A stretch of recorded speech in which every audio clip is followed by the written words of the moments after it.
Shalom jemaat Tuhan, senang sekali kita bisa berjumpa lagi dalam acara Light of Revival, renungan firman Tuhan yang akan menuntun kita di sepanjang hari ini. Mari kita melihat bagian firman Tuhan yang akan kita renungkan bersama di dalam Matius 5 ayatnya ke-21 sampai dengan ayatnya ke-22a. Kamu telah mendengar yang difirmankan kepada nenek moyang kita, jangan membunuh. Siapa yang membunuh harus dihukum. Tetapi aku berkata kepadamu, setiap orang yang marah terhadap saudaranya harus dihukum. Kemarahan bisa membunuh. Di dalam kitab Matius pasal 5 sampai dengan pasal ke-7 ini adalah rangkaian khotbah Tuhan Yesus di bukit yang disampaikan kepada banyak orang. Di dalamnya ada pembahasan tentang ucapan bahagia, di mana Tuhan Yesus mendefinisikan kebahagiaan dalam pandangan Tuhan Yesus sendiri yang berbeda dari pandangan dunia.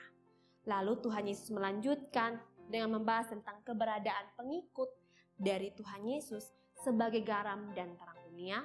Dan pada akhirnya di perikop yang akan kita renungkan bersama ini, Tuhan Yesus mengkontraskan antara penafsiran Tuhan Yesus dengan ahli-ahli Taurat tentang hukum Taurat yang khususnya dalam hal membunuh.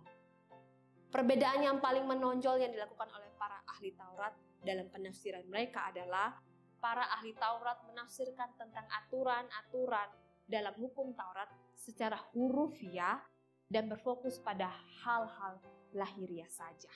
Berbeda dengan Tuhan Yesus yang memandang hukum Taurat lebih daripada sekedar hal lahiriah. Bahkan Tuhan Yesus juga memandang kepada seseorang yang sampai bisa melakukan hukum Taurat, Tuhan Yesus bisa memandangnya sampai kepada niat hati orang tersebut. Di perikop ini, perbedaan pandangan ahli Taurat dan Tuhan Yesus terlihat jelas di dalam hukum Taurat yang keenam, yaitu jangan membunuh. Ahli Taurat menafsirkannya secara fisik, yaitu jangan membunuh secara fisik atau kelihatan saja. Tapi Tuhan Yesus ingin pengikutnya dan juga kita yang adalah orang-orang percaya menyadari bahwa memang marah tidak selalu identik dengan dosa. Marah yang didasarkan dengan kasih karena disebabkan adanya ketidakadilan atau ajaran-ajaran di luar yang tidak sesuai dengan firman Tuhan, atau karena kesalahan atau kenakalan, itu bukanlah suatu dosa. Tapi ketika kemarahan yang keluar dari dalam diri seseorang itu diungkapkan secara berlebihan dengan kata makian atau menghina tanpa pengendalian diri, meskipun dengan tujuan yang benar, maka kemarahan itu sudah adalah suatu dosa. Dan di sini Tuhan Yesus menghubungkan kemarahan yang berlebihan ini dengan hukum keenam, yaitu jangan membunuh.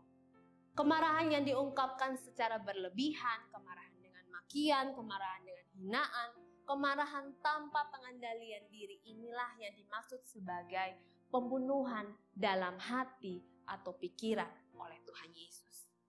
Jemaat Tuhan, tidak dapat kita pungkiri, dalam menjalani kehidupan kita masing-masing, kita tidak bisa terlepas dari kemarahan.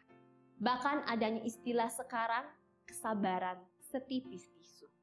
Yang berarti begitu mudahnya kita terpancing untuk marah ketika keadaan sekitar kita tidak sesuai dengan harapan kita.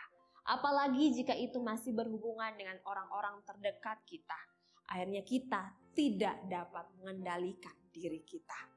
Acap kali kata-kata yang tidak harusnya dikeluarkan, pikiran atau perasaan yang tidak semestinya kita pikirkan atau rasakan terjadi dalam diri kita, dan bahkan adanya tindakan-tindakan yang berlebihan sampai pukulan, itulah yang dimaksud oleh Tuhan Yesus sebagai membunuh di dalam hati atau pikiran. Jemaat Tuhan, biarlah melalui renungan ini kita boleh mengoreksi diri kita masing-masing. Bagaimana hati kita, pikiran kita, kata-kata kita, tindakan kita ketika kita marah.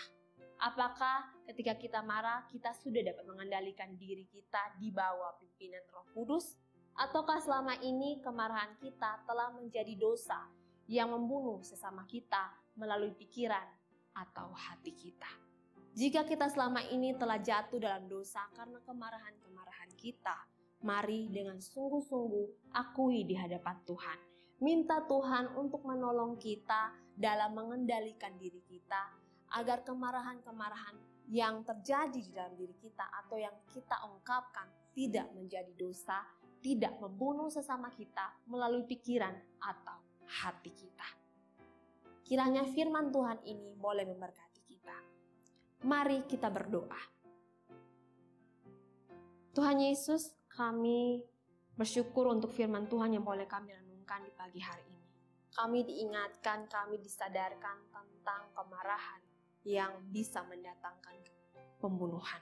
Kami diingatkan, disadarkan tentang bagaimana kami harus mengendalikan diri kami ketika kami dalam keadaan marah.